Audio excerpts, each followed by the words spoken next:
Now we will move to the part of list comprehension.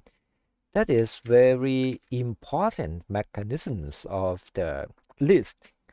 Guys, the idea is quite simple. If you have a list, of course, you can work in the list, you can iterate through everything in the list, and of course, you can construct a list from the loop. The idea is quite simple. You have a loop, and you can use this loop to be like the main engine to produce the element in the list. So what is list comprehension? For example, if you have a loop like for I in range 10, for I in range 10 will be I will be 0, 1, 2, 3, 4, 5, 6, 7, 8, 9, right? And if you put all i's in this loop into the list, this one is the control part, that is like the mechanisms of this list comprehension. You must have a loop, and in each loop you can put the data in the list using some expression like using I. So it would be like 0, 1, 2, 3, 4, 5, 6, 7, 8, 9. Okay, so you can do it like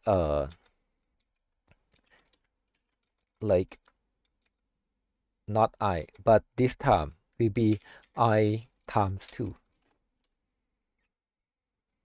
So you can see now you can build a list of I times 2, right? If you have something like the random one, we can create a list of random number also.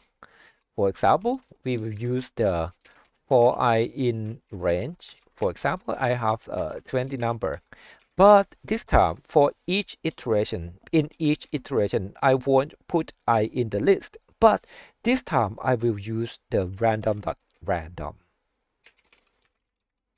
This will return 0 from less than 1 values. So guys, look at this. This one is the result. Will be from 0 to less than 1.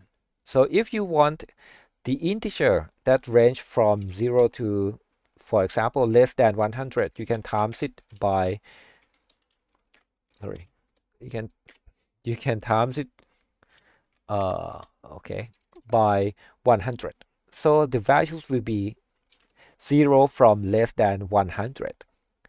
And you can convert these values into the integer.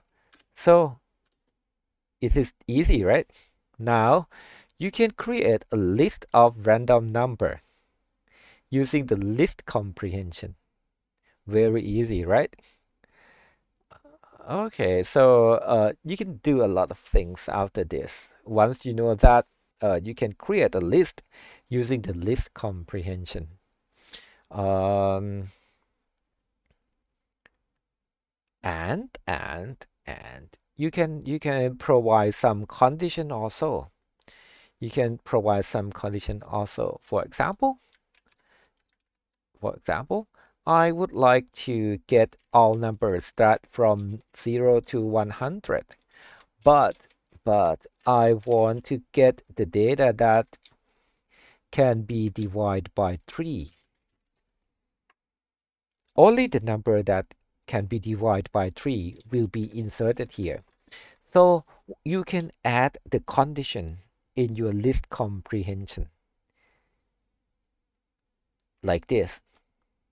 We have list of I. We will put I into this list if I mod by 3 is 0, can be divided by 3, right? So let's execute this one.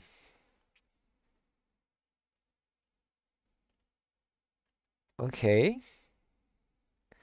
Okay. Or if you think that, okay, I don't want something like we will cannot be divided by 2, so it's not 0, and cannot be divided by 3.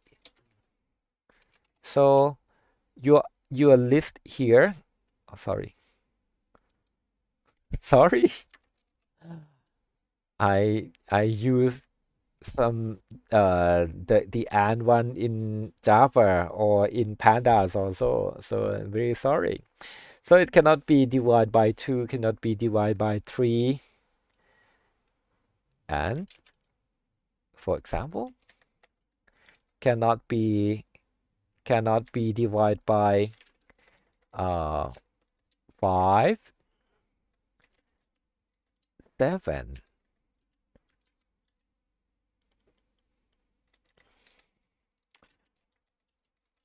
11, 13, and you can add like 17, 19 to get a list of the number. Can you see here? Actually, you should start from not 1. So you will get something like almost the almost a prime number, right? But you have to add some condition other than this. Okay, so this one is like you will put I into this list if this I cannot be divided by 2, divided by 3, divided by 5, divided by 7, divided by 11, divided by 13. Okay, so this one is like the simple version, but it's not cannot cover all prime numbers, but it's like the some statement that can be used for you to think about the way that you can provide the condition to this list. Okay, so you can investigate this number further. Okay, so I hope that you can get the idea of how can we use the list comprehension. It is it can be used in like various useful approach. So guys, thank you very much and see you in the next clip.